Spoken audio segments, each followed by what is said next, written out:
नमस्कार, मैं हूं आपके साथ सोनिया चौहान। उत्तराखंड की खबरों में आप सभी का स्वागत है। रुक करते हैं खबरों की ओर।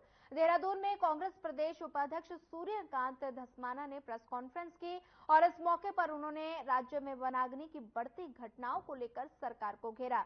धस्माना ने कहा कि राज्य का सरकारी तंत्र कलवाग्रस्त हो गया है और साथ ही इसके चलते सूर्यकांत धस्माने ने राज्यपाल के हस्तक्षेप की मांग की है और उन्होंने कहा कि राज्य में जंगल जल रहे हैं लेकिन सीएम चुनावी प्रचार में व्यस्त हैं।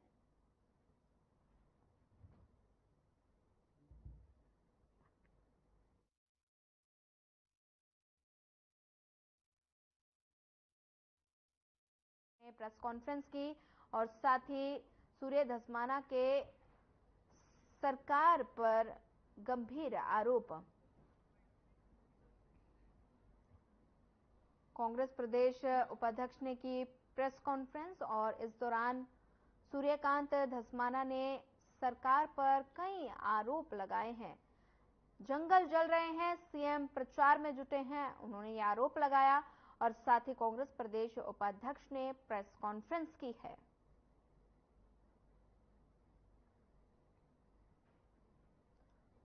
जंगल जल रहे हैं लगातार उत्तराखंड में, जंगल जलने की घटनाएं लगातार बढ़ रही हैं।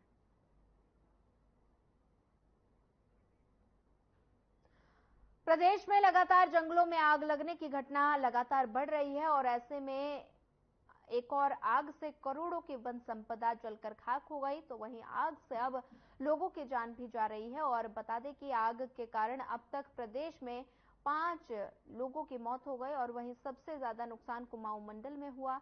लेकिन वन विभाग की रिपोर्ट के मुताबिक जंगल में पेड़ नहीं जले और न ही वन्य जीव को हानि पहुंची, जिसे लेकर अब राजनीति शुरू हो गई। और आपको बता दें कि कांग्रेस के वरिष्ठ नेता सूर्यकांत धस्माना का कहना है कि आग अब आबादी वाले इलाकों में फैलने लगी है और 1,500 हेक्टेयर में आग लगने के बावजूद भी वन विभाग के अधिकारी अपनी नाकामियों को छुपाने के लिए झूठ बोल रहे हैं।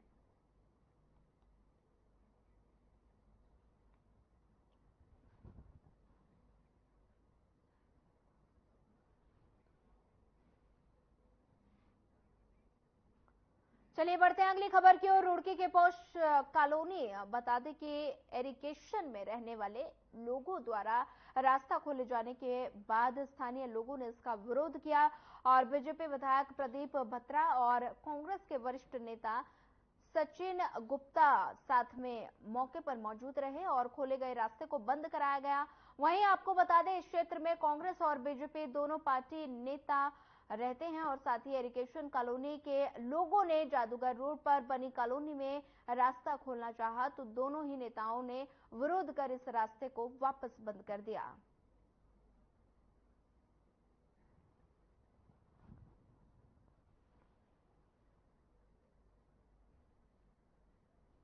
जादूगर रोड एक प्राइवेट कॉलोनी है और यहाँ पर रुड़की के सभी सम्राट नागरिक रहते हैं और इसके साथ लगती हुई एक इरीगेशन की कॉलोनी है।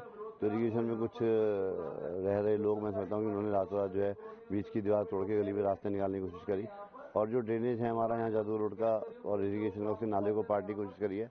नाला बंद कर दिया गया है। बारिश में समस्या आएगी, गली में पानी भरेगा, लोग घरों में पानी भरेगा, तो सही कार्रवाई लोग करते हैं, ये गलत है। देखिए, ये दीवार इन्होंने जबरदस्ती तोड़ी है। ये इस मोहल्ले में और इस गली को कब्जे में लेना चाहते हैं। जैसे इन्होंने जो पिछला मकान है, जो इरिगेशन का मकान है, उसको कब्जे में ले रखा है।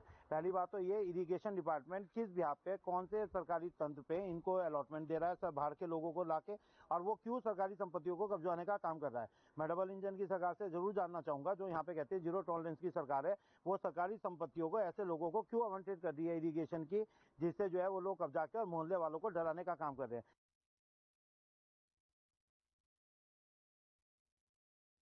10 मई को गंगोत्री, यमुनोत्री और केदारधाम के कपाट खुलने के साथ ही उत्तराखंड चारधाम यात्रा की विधिवत शुरुआत हो जाएगी और चारधाम यात्रा को लेकर शासन प्रशासन अपनी तैयारियों में जुटे हुए हैं। और बता दें कि इस बार बिना रजिस्ट्रेशन के कोई भी श्रद्धालु चारधाम यात्रा नहीं कर पाएगा। चारधाम यात्रा के लिए श्रद्धालु ऑफलाइन रजिस्ट्रेशन भी कर सकते हैं। वहीं चारधाम यात्रा के लिए पंजीकरण का आंकड़ा 20.48 लाख के पार पहुंच गया और 20 दिनों में ही श्रद्धालुओं ने रजिस्ट्रेशन का ये नया रिकॉर्ड बनाया है।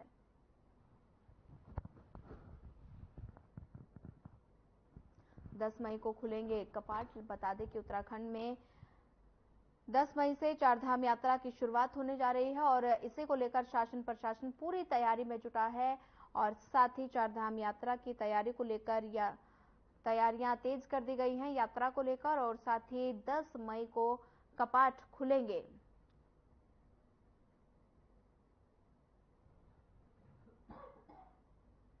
हम यात्रा में महज 4 दिन शेष रह गए हैं। ऐसे में जिला प्रशासन ने अपनी सभी तैयारियां शुरू कर दी हैं। चारधाम यात्रा में कोई भी कसर न रह जाए, इसको लेकर जिला अधिकारी ने तमाम अधिकारियों के साथ बैठक की है।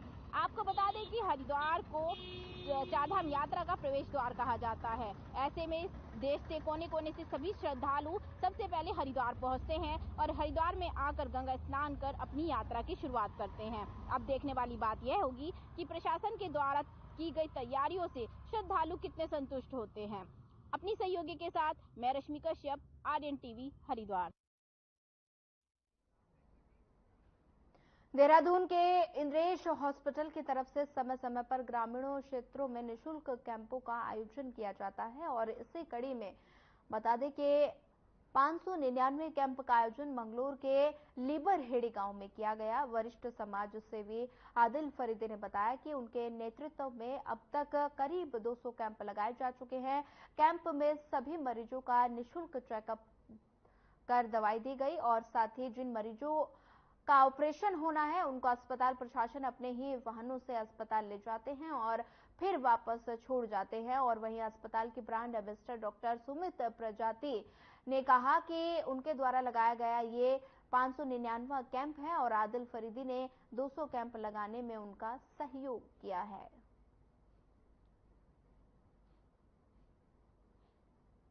महज इंद्रेश हॉस्पिटल की ओर से ग्राम लीबरहेड़ी के अंदर एक कैंप लगा है, जिसमें मैं अपने महाराज जी का तहे दिल से धन्यवाद करता हूँ। वे इस तरह की सेवाएं दे रहे हैं क्षेत्र के अंदर, और अपने बड़े भाई सुमित प्रजापति जी का भी तहे दिल से धन्यवाद करता हूँ। उनके नेतृत्व में कार्य चल रहा है और प्रधान जी का भी, जिनके उसमें संज्ञान में ये कैंप लगाया, जिनके आयोजक है जो इस कैंप के, मैं उनका भी तहे दिल से धन्यवाद करता हूँ। और 100 से ज़्यादा भी रजिस्ट्रेशन हो चुके हैं। 13 पेशेंट अभी यहाँ जो आए हैं वो मोतियाबिंद के आए हैं, उन्हें ले जाया जाएगा। फ्री ले जाना लाना और लेंस गिरना सब फ्री रहेगा। इस तरह की इसमें जो भी चाहे इसमें गरीब मान लो, चाहे कोई अच्छा हो, पर कैंप में सबके लिए सुविधा बराबर है। उसमें श्री महंत इंद्रेश अस्पताल के जो नेत्र सर्जन है वो आए हुए हैं और क्षेत्र में जिन लोगों को मोतियाबिंद है, सफ़ेद मोतियाबिंद है या काला मोतियाबिंद भी है, तो उनको यहाँ पर देखा जा रहा है और उसके बाद इनको 9 मई को बस के द्वारा अस्पताल में फ्री लाया जाएगा और ले जाया जाएगा, जहाँ पे इनका रहना भी फ्री रहेगा, खाना भी फ्री रहेगा और ऑपरेशन भी फ्री रहेगा। पर अभी तक ये अभी आज 599वां कैंप है जो हम फेसबुक पे डालते हैं और हमारे जो आदिल भाई हैं इनके सौजन्य से अब तक 200 से अधिक कैंप इस क्षेत्र रुड़की जो ग्रामीण क्षेत्र है ग्राम लीबरहेड़ी, और यहाँ पे आज कैंप लगा है महंत इंद्रेश हॉस्पिटल की ओर से। जो हमारे आदिल फरीदी जी हैं भाई, उन्हीं के सौजन्य से ये सब कुछ हुआ है यहाँ। और इसमें अभी तक 100 से ज़्यादा का रजिस्ट्रेशन हो चुका और 13 पेशेंट ऐसे हैं, 13-14 जिनका आँखों का ऑपरेशन होगा और उसमें जो भी कुछ है सब फ्री है। इनका रहना, खाना, पीना, दवाई।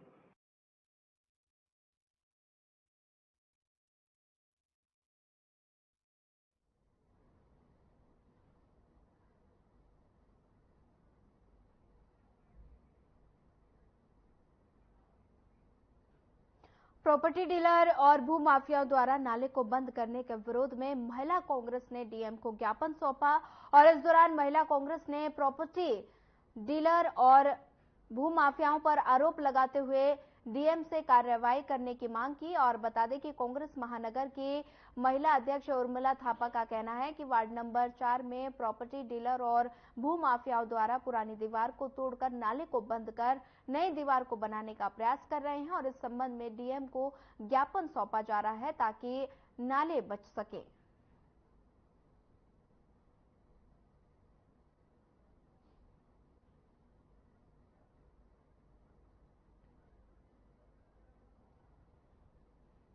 ये वार्ड नंबर 4 में नाले का मामला है, जिसमें कि इसके पूरे खसरे नंबर भी लिखे हुए हैं। उसमें प्रॉपर्टी डीलर और भूमाफिया लोग उस नाले को बंद करने का प्रयास कर रहे हैं। जो पुरानी डेड एंड दीवार है उसको तोड़कर उस नाले को बंद करके दीवार दोबारा बनाने की कोशिश कर रहे हैं, जिसके लिए हम आज जो डीएम मैम को ज्ञापन देने आए हैं, जिससे कि हमारे नाले खाले बच सकें। आज ब्राजील का हाल देखिए क्या हो रहा है, आज सारे न्यूज़ चैनलों में चल रहा है, डूब रहा है। तो इसी तरह अगर हमारे ये नाले खाले भूमाफिया से बचाए नहीं गए तो एक दिन उत्तराखंड का भी यही हाल होने वाला है।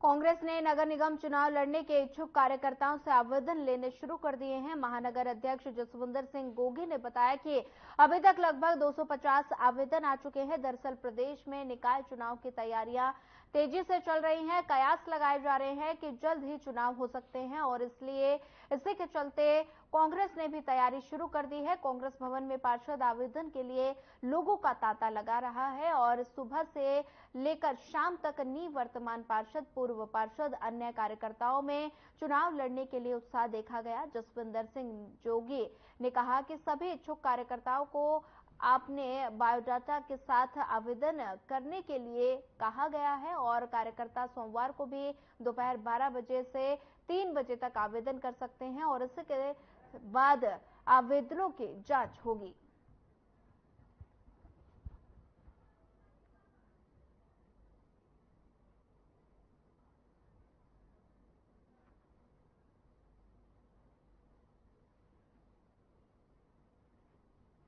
कांग्रेस में ही लोकतंत्र जीवित है। एक आवेदन करने की प्रक्रिया है और कांग्रेस में जो व्यक्ति आवेदन करना चाहता है, चुनाव लड़ना चाहता है, उसके लिए दरवाजे खुले हैं। और आप देख ही रहे हैं कि पूरे दिन आज महानगर कार्यालय में और बाहर लोगों का तांता लगा हुआ है, लोग आवेदन करना चाह रहे हैं, लोगों में उत्साह है। और मुझे लगता है ये नगर निगम के लिए एक बहुत अच्छा संदेश है कांग्रेस के लिए और मुझे लगता भी है और विश्वास भी है कि नगर निगम चुनाव को हम फतेह करेंगे। कल भी हमारे पास 100 के आसपास आवेदन आए, आज भी हमारे पास 150 के आसपास आवेदन आए, मुझे लगा 250 के आसपास तो अभी तक आ चुके हैं और शाम तक हम आवेदन लेंगे। इसके बाद कुछ दिनों में हम इनकी स्क्रूटनी करेंगे और किसी फॉर्म को हम रिजेक्ट नहीं करेंगे। अगर किसी फॉर्म में कोई कमी पाई जाएगी तो वो कमी की पूर्ति की जाएगी, उससे वो डॉक्यूमेंट मांगा जाएगा और फिर कुछ दिन बाद हम लोग दोबारा से इसमें रेक्टिफाई करेंगे और 2-4 दिन के लिए फिर आवेदन लेंगे।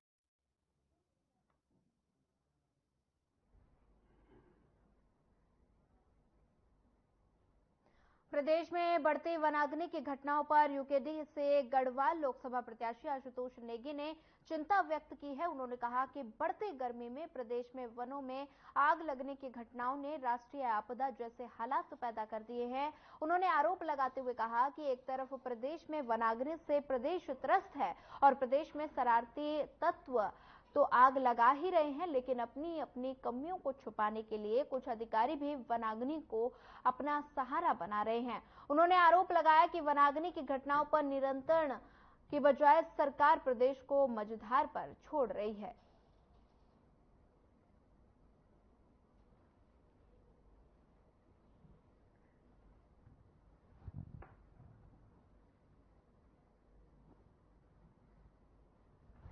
आजकल पूरा उत्तराखंड आग में चल रहा है, लेकिन प्रदेश के मुख्यमंत्री और वन मंत्री प्रचार प्रसार में जुटे हुए हैं कि किसी तरीके से केंद्र सरकार को 400 पार किया जाए। मेरा उनसे सवाल है कि केंद्र सरकार भले ही 400 पार हो जाए या ना हो, लेकिन आपने प्रदेश को मझधार में जरूर छोड़ दिया है, क्योंकि जो हालात प्रदेश के हो गए हैं वो किसी राष्ट्रीय आपदा से कम नहीं है। और मैं ये भी देख रहा हूं कि हालांकि कुछ शैतानी शरारती तत्वों ने आग जरूर लगाई है, लेकिन इसका फायदा फॉरेस्ट के वो अधिकारी भी उठा रहे हैं जिन्होंने वनीकरण के नाम पर फर्जी वनीकरण किया और जहां उन्होंने वनीकरण दिखाया था, क्योंकि वहां उन्होंने किया नहीं था, उसको भी आग के हवाले किया जा रहा है।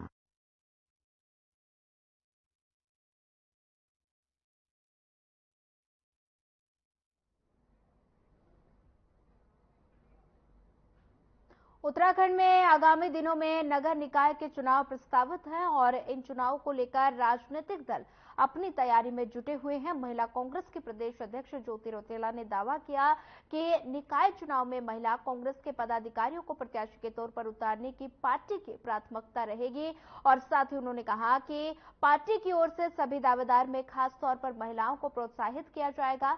लेकिन इस बीच अगर संगठन में लंबे समय से काम करने वाली महिला नेत्री प्रत्याशी के तौर पर आवेदन करती है तो उनको पार्टी प्राथमिकता देगी।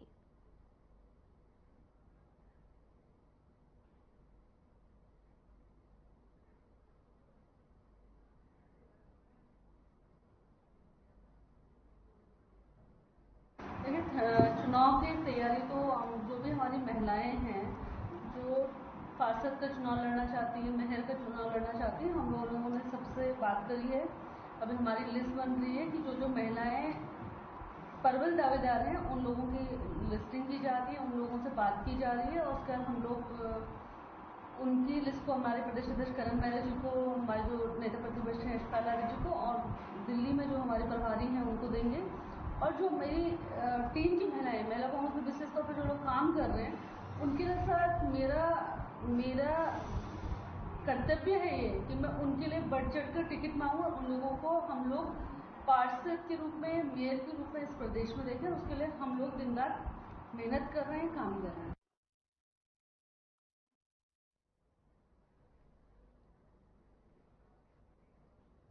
चारधाम यात्रा में हेली टिकटों की अगर बात करें तो इस बार पिछले साल के मुकाबले ज्यादा श्रद्धालुओं के आने का अनुमान लगाया जा रहा है। वहीं यूकाडा के मुख्य कार्यकारी अधिकारी रविशंकर ने बताया कि चारधाम यात्रा में केदार हेली सेवा की मई, जून, सितंबर और अक्टूबर तक की बुकिंग फुल हो चुकी है। उन्होंने बताया कि जून से लेकर सितंबर तक यानी मानसून के समय की टिकट अभी तक खुली नहीं है और कौन कौन ऑपरेटर अपनी सेवाएं चारधाम यात्रा में देंगे उस पर भी फिलहाल काम चल रहा है।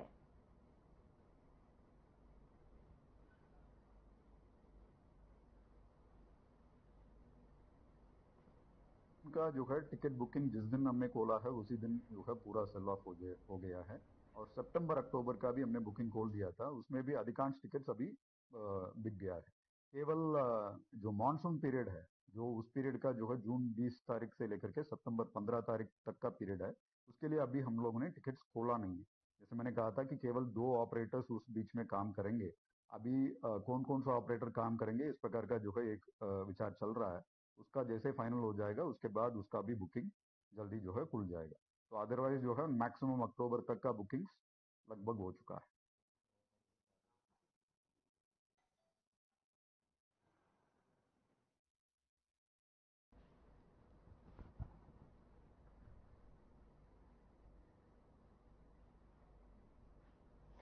उत्तराखंड में गर्मी का प्रकोप लगातार बढ़ता जा रहा है। आने वाले दिनों में बढ़ते तापमान को देखते हुए स्वास्थ्य विभाग ने प्रदेश में हीट वेव का अलर्ट जारी किया है और स्वास्थ्य सचिव डॉक्टर आर राजेश कुमार ने हीट वेव को लेकर एडवाइजरी जारी की और राज्य में गर्मी के मौसम को देखते हुए गर्मी में बीमारियों से बढ़ते खतरे से निपटने और बचाव के लिए सभी जिलाधिकारियों और डॉक्टरों को दिशा निर्देश जारी किए गए। समस्त मेडिकल इकाइयों पर जरूरी दवाइयों और सभी आवश्यक उपकरणों की उपलब्धता सुनिश्चित करने को कहा गया और डॉक्टर ने कहा कि हीट वेव से संबंधित बीमारियों के लक्षणों की शीघ्र पहचान, निगरानी और रिपोर्टिंग के लिए चिकित्सा अधिकारियों को नियमित प्रशिक्षण प्रदान करना, सभी चिकित्सा इकाइयों पर ठंडे पीने के पानी की उपलब्धता और प्रदान करना, कूलिंग उपकरणों के निर्बाध कामकाज को सुनिश्चित करने को निर्देशित किया गया है।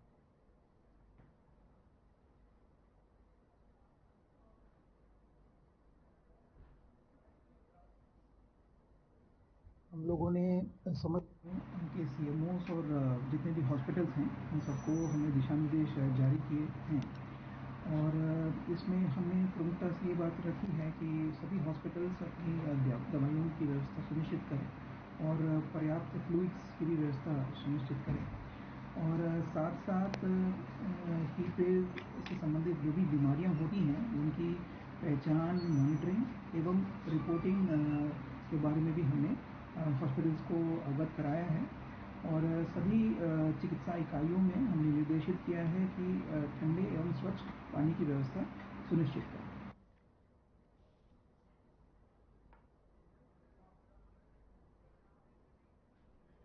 चारधाम यात्रा को शुरू होने में कुछ ही दिनों का समय रह गया है और जिसे देखते हुए देहरादून जिला प्रशासन ने अपनी कमर कस ली है। वहीं चारधाम यात्रा का शुरुआती हिस्सा कहे जाने वाले ऋषिकेश में यातायात प्रबंधन को लेकर जिला प्रशासन अलर्ट मोड पर नजर आ रहा है और इस बात को लेकर देहरादून के जिलाधिकारी सोनिका ने बताया कि ऋषिकेश का शामपुर फाटक ट्रैफिक जाम का मुख्य हिस्सा रहा है और जिसे इस बार चौड़ा कर दिया गया है और साथ ही उन्होंने कहा कि नगर निगम की टीमों को क्षेत्र की सफाई व्यवस्था बनाए रखने के निर्देश दिए गए हैं और प्रयास किया गया जाए कि पूरा क्षेत्र नो प्लास्टिक जोन के रूप में निकल कर आए।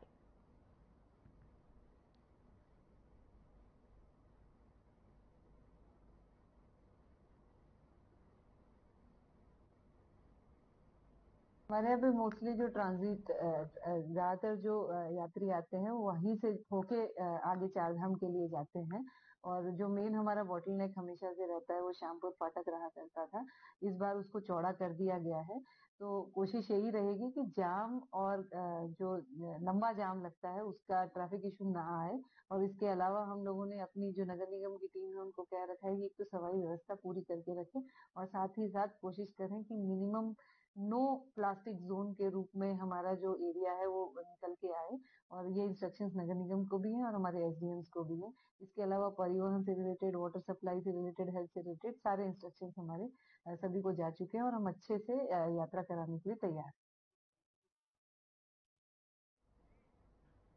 आगामी चारधाम यात्रा के लिए उत्तराखंड स्वास्थ्य विभाग यात्रियों को बेहतर स्वास्थ्य सुविधा उपलब्ध कराने के लिए पूरी तरह से तैयार नजर आ रहा है और इस बात को लेकर उत्तराखंड की DG health doctor Vinita Shah ने कहा कि सभी जिलों के सीएमओ द्वारा जितने डॉक्टरों की मांग की गई है उन्हें मुहैया कराए गए और साथ ही उन्होंने कहा कि चारधाम वाले जिले के डॉक्टर और अन्य जिलों के डॉक्टरों को मिलाकर कुल 389 एमबीबीएस डॉक्टर और 69 स्पेशलिस्ट और साथ ही 337 पैरा मेडिकल कर्मी तैनात किए गए हैं।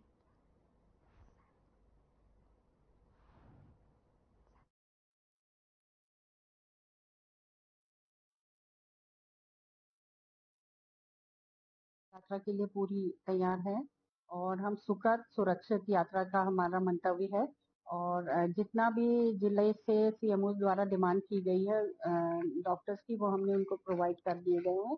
ऑलरेडी लगभग इस तरह से उनके जो अपने डॉक्टर तैनात थे और जो बाहर से दिए थे उस मिला के कुल 389 एमबीबीएस डॉक्टर्स, 79 स्पेशलिस्ट डॉक्टर और 337 पैरामेडिकल हम लोगों ने तैनात किए हैं।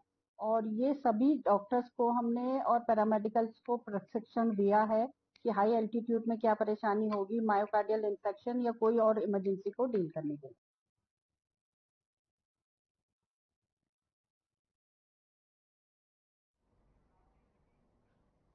फिलहाल इस बुलेटिन में इतना ही। ज्यादा खबरों के लिए बने रहिए हमारे साथ। नमस्कार।